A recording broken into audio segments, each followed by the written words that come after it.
Sveiki visi, šiandien pažiūrėsim, ką tau dabar reikia išgirsti, ką reikia sužinoti būtent šiuo momentu. Pagalvok tik apie save, apie savo situaciją ir pažiūrėkim, kas tai galėtų būti.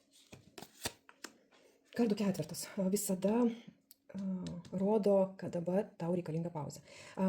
Dabar tavo galva, tavo nervų sistema yra pervargę, o sprendimai, iš nuovargio, visada atrodo tokios dramatiškesnės, nei yra iš tikrųjų. Ir gyvenimas dabar tavęs prašo ne kažkokių veiksmų, o gyvenimas sako, tau reikia pauzės, tylos, atsigavimo ir lazdų karalius. Visa tai, kad tau dabar reikėtų tokios kaip ir tylos ir pauzės, nereiškia, kad tavo viduje nėra jėgos, kad tu neturi charizmos, gyvybės. Tiesiog dabar tau nereikia įrodinėti kitiems, kad tu tokia esi. Tau nereikia tempti ant savęs, kad aš tokia visa super puper. Tavo ugnis niekur nedinga. Jis yra viduj, tiesiog šiuo momentu tau reikia atsigavimo. Ir kardų šešetas rodo, kad jau tu pradėjai tą tokį kaip ir vidinį perėjimą iš kažkokios skausmingos būsenos į tokią ramesnę. Gal dabar tu iki galo to nesupranti, nejauti. Tai tikrai nestaigus lūžis, pagal kardų šešetą, o toksai tylus išplaukimas iš tos audros, gal kažkas buvo atsitikę.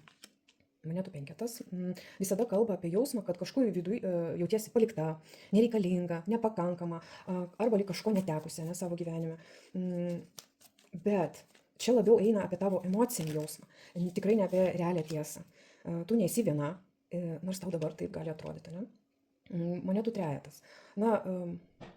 Dabar tarsi gyvenimas tau primena, kad tavo vertė, kurios tu dabar nejauti, atsiskleidžia per kažkokius mažus, žemiškus dalykus, per kasdienybę, per darbą, per rutiną netgi, per buvimą su kitais žmonėm, kurie mato tave realią, o ne idealą, kažkokį idealą.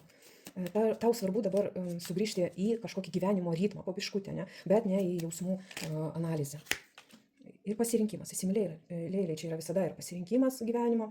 Tai dabar svarbiausia, kad tu turi suprasti, kad tu turi būti ištikima savo. Nereikia rodyti savęs kažkokios idealios prieš kitą žmogų. Ir tu turi paleisti savo senus modelius, kaip tu veikėjai anksčiau. Jeigu aplamai subendrinus visą būrimą, tai tau reikia dabar pailsėti, grįžti į save, leisti savo išeiti iš tokio vidinio skurdo jausmo ir pasirinkti tai, kas tave ramina, o ne tai, kas tave labiausiai jaudina, aistros, energija, sportas, vyrai. Tau dabar reikia emociškai pailsėti, leisti nervų sistemai atsigauti. Ir tai yra tavo brandus etapas, bet aišku, tas brandus etapas gali būti tylus. Toksai reikia suprasti save, peranalizuoti. Ir kas tau yra dabar svarbiausiai pasirinkti. Ačiū visiems ir su šventom kalėdom. Iki.